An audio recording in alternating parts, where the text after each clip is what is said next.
Now, I just wanted to film a bit of a different video today. I want to talk a little bit about this lawn in front of me because I've hardly done anything to it, and I've posted a similar video about the lawn down at the bottom and how I've not really done a whole lot to that and it's looking boss. And I'd argue that this lawn is probably looking even better than the one down there. And I mean, if you just get right and over the top now, I always say the test of a quality sward is getting right over, no matter where you go on this lawn. Look how dense it is, how boss it's looking. Again, a random place maybe over here. There's such a lovely colour to it, there's a lovely density to it. And I think what's boss is, I've not really done a whole lot to this lawn. And when I say I've not done a whole lot, the only thing I've done, I've fed it and I've cut it. I've done a little bit of top dressing using a drop spreader and a bit of sort of sandy topsoil, but other than that, this has done it all on its own. And I mentioned in a video in November time, I was like sat here or stood over there somewhere, and I said that this lawn wasn't a lawn anymore because it died back quite a bit over the winter. And it just shows that if you've got a creeping type of grass, lawn care is so simple. This corner is the perfect example because this was quite bare the other month, and like I said, all I've done is feed it and cut it, and if you're getting right over the top now, this patch of grass here is probably just as dense as a lot of renovated grasses because of how well the grasses are filled in on their own. And this is no seed.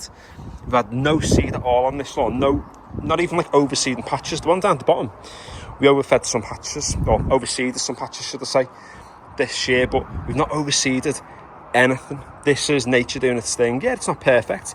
We've got a dog wee spot over there, and there was one over there that was looking at sort of a bit dodgy the other month, but it's recovering on its own. This has been cut tonight. If you look at the lawnmower, there's 10 mil, there's the scarification fella. So you're talking probably 9 mil, 8 mil, something like that. I did have this as low as 5 the other week, if not a little bit lower, probably around about 4. I've brought the height cut up a little bit recently because of just the warm weather we've had, and I've not watered this for, I don't think I've watered this since probably May, maybe. I've actually got on, done like a hand watering of it for a long time. Yeah, just letting nature do it, and we've had some fair bit of rain there, like on and off sort of thing. It's been amazing, but it's been enough. But I think because the canopy is so dense, the soil's holding on to much more moisture, which can become a problem in the winter, and that's why we'll end up aerating this space at some point to help it cope with the rain we'll get in the winter. But in the summer, that canopy's holding on to loads and loads of moisture, and I've not got the biggest lawn, so this lawn, you know, any imperfection cannot hide.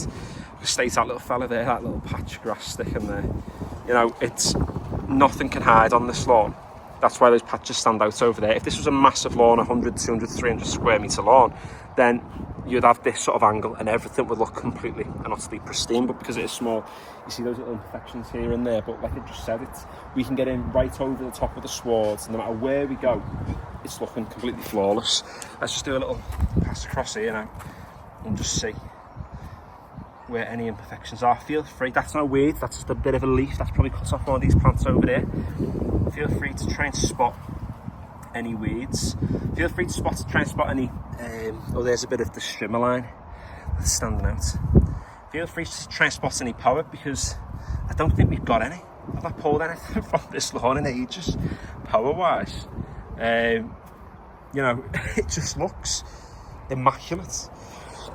Sometimes people comment on my videos and say my advice is wrong, and they always take the mick over this being like a postage stamp lawn, and I find that quite funny because it is a postage stamp lawn. It's absolutely tiny, but what I've kind of proven with this is that you don't need to make lawn care difficult, just keep it simple. You don't need a product for humic acid and seaweed and carbohydrates and whatever it is that's different. You don't need 10 products, and that's not a dig at anybody.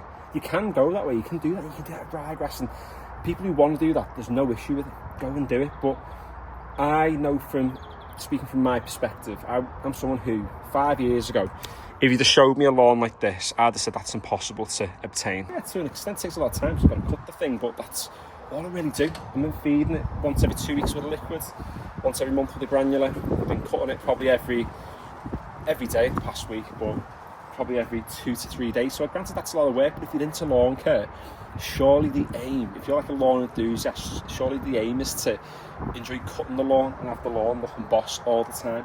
This has looked amazing since March. Since March, it's looked amazing. I didn't have to renovate and wait till May or wait till June for it to look boss.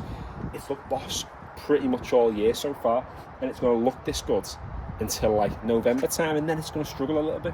But think about how much of the year that I've got a fairly decent lawn for. It shows you the power of a native grass. I'm not doing anything secret behind the scenes. I'm not trying to pull the wool over anyone's eyes. I just want people to get similar results to what I'm getting, because it's so easy to do. I've got plenty of videos on my channel showing what you can do to achieve a space like this. I've not replaced the soil. The soil has not been replaced. I've done a little bit of aeration. I've top dressed with a sandy top dressing. But other than that, it's had a little bit of levelling. You're talking a few mil across the space in the past few years. But under this is clay. This is new build clay. The worst kind of soil you can really be sowing a lawn into. And just look at the results. It's not been vertical. It's not been scarified once, and nor does it need to be verticut. It doesn't really need it. It might need it at some points, but when the vertical, it is a solution to overfeeding. I am happy with this.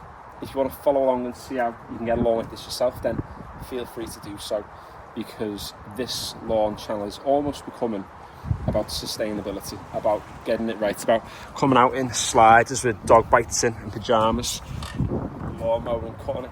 And yeah, I've got quite an expensive outlet here, but if I had just got the web push mower at the garage now, I'd get a similar result. The only reason why I don't use it on this lawn is because it's a bit awkward kind of turning round on the ends, because it isn't that big. And most people watching my videos will have a bigger lawn than this, or at least a longer lawn where it's a bit easier to turn around at the ends. So a bit of a rambly one today. But after cutting it this evening, I just thought, I think it'd be nice for people to see this, because this is a time for calling it a random, what day are we on? I'm forgetting the days, Wednesday, random Wednesday, a bit windy. Weather's okay, sun's making it look decent, which is fair dues, but it looks good in the shade as well. So thanks for watching today's video. If you stuck around till the end with all this ramble, then nice one. Give it a like if you've enjoyed it, or at least found it useful. The TikTok will be in the description below. It's Novice Gardener Official. The Instagram is Novice Gardener YT. Subscribe if you're not already, and yeah, finally, thanks for watching.